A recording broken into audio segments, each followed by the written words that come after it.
త్యాగానికి ప్రతీకైన బక్రీద్ను రాయవరం మండల వ్యాప్తంగా పలు గ్రామాల్లో ముస్లిం సోదరులు భక్తి శ్రద్ధలతో జరుపుకున్నారు. వెదురుపాక మసీద్ ఏ కయ్యాత్లో మసీద్ నిర్వాహకుడు అహ్మద్ బాషా ఆధ్వర్యంలో బక్రీద్ ప్రత్యేక ప్రార్థనలు జరిగాయి.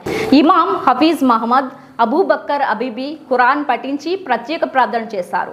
బక్రీద్ ప్రాముఖ్యతను వివరిస్తూ భగవంతునిపై భక్తునికి ఉన్న అసంచలనమైన భక్తి భావానికి, త్యాగానికి ప్రతీకగా ఈ పండుగ జరుపుకుంటామన్నారు.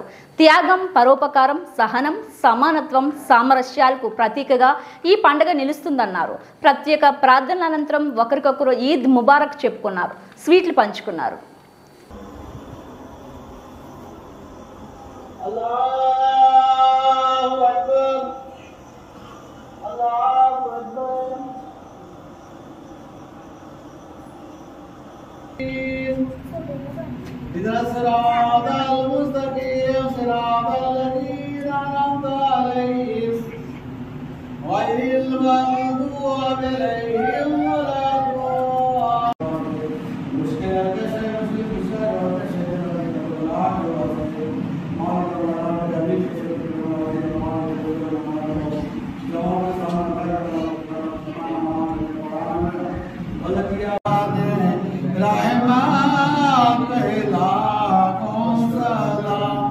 सब में बज में हिदायत